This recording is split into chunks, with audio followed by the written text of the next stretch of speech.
El bienestar físico, la salud, es algo que debemos cuidar todos los días. Y cuidar de nuestra salud no es solo ir al médico cuando algo va mal o cuando tenemos un síntoma. Cuidar de nuestra salud va sobre todo de adquirir hábitos de vida que favorezcan nuestro control sobre la misma.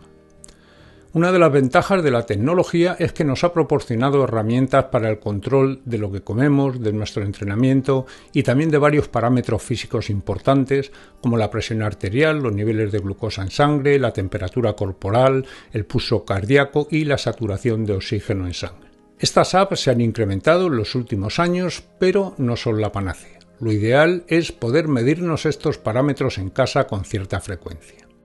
Esta frecuencia no debe ser obsesiva, salvo que padezcamos algún síntoma o patología que aconseje mediciones frecuentes. Por ejemplo, si tienes resistencia a la insulina o algún tipo de diabetes, puede ser interesante, incluso necesario, medirse los niveles de glucosa en sangre a diario. Si no es el caso, basta con mediciones menos frecuentes, una vez a la semana, por ejemplo, o cada 15 días.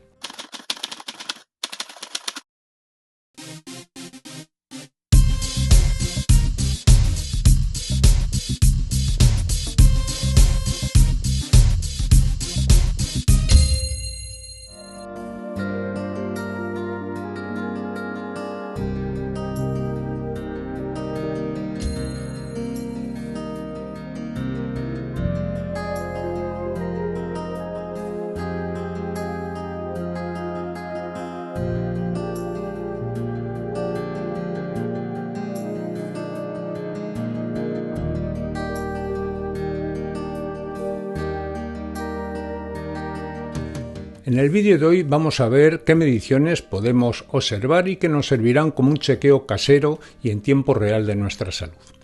Una vez conocidos nuestros valores habituales, nos será fácil detectar alteraciones de estos parámetros que pueden decirnos que vayamos a buscar ayuda médica cuando sea necesario. Es muy sencillo. Cada vez que obtienes datos acerca de la condición de tu cuerpo, los comparas y haces un seguimiento. Aunque de manera muy básica es como tener el médico de cabecera en casa. Digo más, esta información que obtienes puede ser de gran ayuda para tu médico en el caso de necesitar su consulta. Siempre habrás de tener en cuenta que ni tus propias mediciones ni ninguna app médica va a sustituir a los profesionales de la salud. Solo has de verlo como una parte fundamental para un diagnóstico temprano de alguna enfermedad y sobre todo para su prevención. Las personas que viven con diabetes o con alguna patología cardiovascular suelen estar familiarizados con el monitoreo desde casa con herramientas para la medición de la presión arterial y la glucosa, pero el resto de personas no, por lo que este vídeo puede ser de gran ayuda para ellos. Comencemos por el pulso. El pulso es el número de latidos cardíacos por minuto. Aunque se puede medir en varios lugares de nuestro cuerpo, suele utilizarse el cuello o la muñeca. Para medir el pulso en tu muñeca se colocan los dedos índice y medio sobre la parte anterior de la muñeca, debajo de la base del pulgar y presionamos un poco hasta sentir el pulso. Podemos contar los latidos durante un minuto completo o durante 30 segundos y luego lo multiplicamos por 2. Esto nos dará los latidos por minuto. Para personas adultas, aunque sean ancianas, un pulso normal en reposo se encuentra entre 60 a 100 latidos por minuto. En personas bien entrenadas, estos valores pueden encontrarse entre 40 y 60 latidos por minuto. Un pulso habitual en reposo, por encima o por debajo de estos valores, nos puede estar informando de un problema. Tened en cuenta que en todo momento hablo de pulso en reposo, es decir, nada más despertarnos o después de llevar un tiempo sin movernos. Obviamente con el movimiento y al hacer ejercicio, pues este pulso aumenta e incluso puede aumentar bastante. Precisamente esta variabilidad del pulso nos informa de un corazón saludable, cosa que no ocurre si hay poca diferencia de pulsaciones entre las mediciones en reposo y las de máximo esfuerzo. Una vez conocido nuestro pulso habitual, existen variaciones en el mismo que nos pueden informar de algún problema de salud. Por ejemplo, si tenemos habitualmente un pulso de 70 latidos por minuto y un día nos despertamos con un pulso de 80 latidos por minuto o superior, nos puede estar indicando que no hemos descansado bien o que nuestro organismo está haciendo frente a una infección, a una gripe, a un catarro, etc. por lo que deberemos abstenernos de realizar ejercicios que demanden mucha energía para así poder recuperarnos con más prontitud. Por el contrario, si hacemos un esfuerzo máximo como correr y somos capaces de alcanzar 170 latidos por minuto y un día vemos que no somos capaces de pasar de 140 o llegamos a esas pulsaciones al mínimo esfuerzo que hagamos, nuestro organismo nos está informando que hemos acumulado mucha fatiga y debemos descansar. Hay otra forma de medirnos el pulso, como relojes inteligentes o al medirnos la presión arterial o la saturación de oxígeno, como veremos un poco más adelante. Hablemos ahora de la temperatura. La temperatura corporal mide las capacidades del organismo de producir y eliminar calor. El cuerpo es muy eficiente para mantener su temperatura dentro de límites seguros, incluso cuando la temperatura exterior cambie mucho. La temperatura corporal se puede medir en muchos lugares del cuerpo. Lo más común cuando la tomamos en casa pues es o bien el oído o la axila o la frente. Dependiendo del lugar donde se tome nos arrojará algunas pequeñas variaciones. La mayoría de las personas piensan que una temperatura corporal normal es de 37 grados, pero esto solo es un promedio de mediciones normales. Puede haber variaciones entre distintas personas, incluso de más de medio grado centígrado. Y suelen ser sensibles sobre todo a cambios hormonales, como puede ser la menstruación, por ejemplo. En la mayoría de los adultos se considera fiebre una temperatura por encima ya de 38 grados. Una temperatura corporal por debajo de 37 grados, si es el único síntoma que tenemos, no es motivo de preocupación. Si aparece acompañado ya de otros síntomas, como pueden ser escalofríos, temblores, problemas respiratorios o confusión, esto ya puede informarnos de algo preocupante. Y cuidado con tomar antitérmicos cuando tenemos solo un poco de fiebre. La misma recomendación sirve para una inflamación aguda o localizada con dolor. Debemos tener en cuenta que estos síntomas los desencadena nuestro organismo para hacer frente a una agresión. En el caso de estar infectados con virus o bacterias, se eleva la temperatura corporal para aniquilar al patógeno extraño y permitir que nuestro sistema inmune sea más eficiente. Si bajamos la temperatura con antipiréticos, pues estaremos dando una oportunidad a los patógenos. Y al igual sucede con las inflamaciones agudas, si se produce un incremento de la vascularización para favorecer que lleguen pues, más nutrientes y células inmunitarias y sanar antes el tejido dañado. Tomar antiinflamatorios puede inhibir esta respuesta fisiológica y alargar el periodo de recuperación. Podemos utilizar sustancias naturales como la cúrcuma que nos puede ayudar en este proceso sin necesidad de recurrir a los medicamentos. Veamos ahora la saturación de oxígeno en sangre. Nosotros no respiramos por los pulmones. Los pulmones tienen la función de ventilar, de facilitar que entre aire. De este aire, un porcentaje corresponde al oxígeno que pasa a la sangre a través de los alveolos pulmonares, pero no todo el oxígeno que entra a los pulmones llega al torrente sanguíneo. Y de esa cantidad, mucho menos aún llegará a las células de nuestros órganos y de nuestros músculos. Y es ahí, en las mitocondrias de nuestras células, donde se produce la respiración. Gracias al oxígeno, la energía contenida en los sustratos usados como combustible es liberada de manera controlada para que puedan producirse todos los procesos vitales. La saturación de oxígeno en sangre se mide mediante un pulsiosímetro que nos aportará no solo este valor, sino también el pulso. Los valores normales arrojados por un osímetro o un pulsiosímetro suelen oscilar entre el 95 y el 100% de saturación.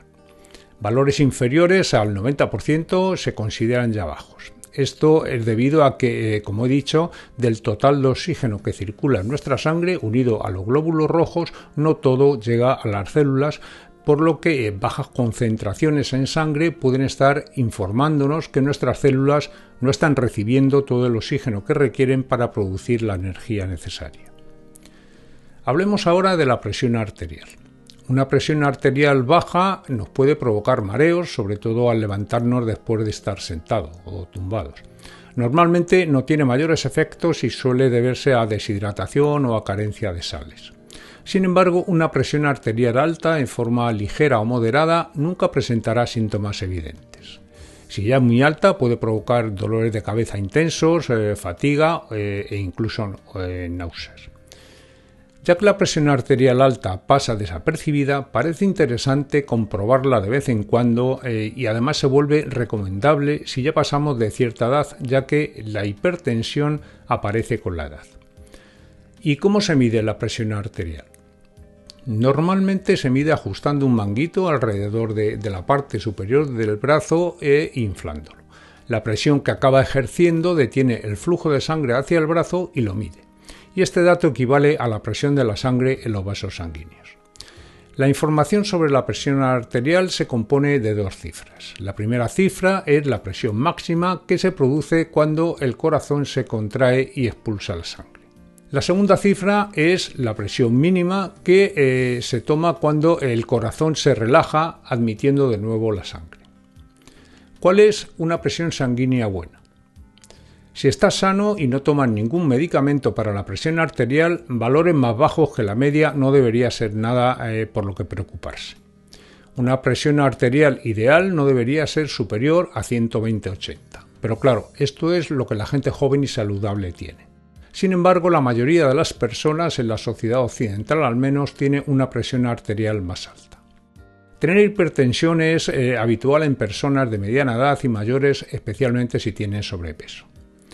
El objeto de aumentar la presión arterial para el organismo es hacer que llegue sangre al cerebro porque con ella llega el oxígeno. Esa es la demanda de nuestro cerebro que desencadena que aumente la presión. Valores entre 90-60 hacia abajo es presión baja. Valores 140-90 hacia arriba será presión alta y valores de 120-80 con valores de 10 hacia arriba o hacia abajo sería una presión arterial normal. Veamos ahora la glucosa en sangre. No hay mejor forma de comprobar cuáles son nuestros niveles de glucosa en sangre que medirlos con cierta frecuencia. Hoy día tenemos la ventaja que no se hace necesario realizarnos análisis de sangre en un laboratorio para informarnos de esto. Los aparatos para medirnos la glucosa están muy extendidos y son muy asequibles. Lo que suele resultar más caro son las tiras reactivas, pero si no somos diabéticos no es necesario que nos estemos controlando a diario. Es importante que nos lo tomemos siempre a la misma hora, esto más o menos, que puede ser como media hora antes de tomar el desayuno. Si lo hacemos recién levantados, los niveles pueden ser un poco más elevados, ya que a la hora de despertarnos nuestro cuerpo libera cortisol para que enfrentemos con vigor el día. Y como hemos visto en varios vídeos del canal, esto implica que nuestro hígado descarga glucosa en el torrente sanguíneo. También es interesante de vez en cuando medirnos la glucosa 2 horas después de alguna de las comidas para comprobar cómo reacciona nuestro cuerpo a la descarga de insulina después del pico de glucemia que hemos provocado con la comida. Para nuestro cuerpo es importante mantener unos niveles adecuados de glucosa en sangre. Primero de todo porque es una fuente de energía importante para la supervivencia y aunque existan otras fuentes energéticas de las que podamos extraer energía, células como los glóbulos rojos solo la pueden utilizar de la glucosa.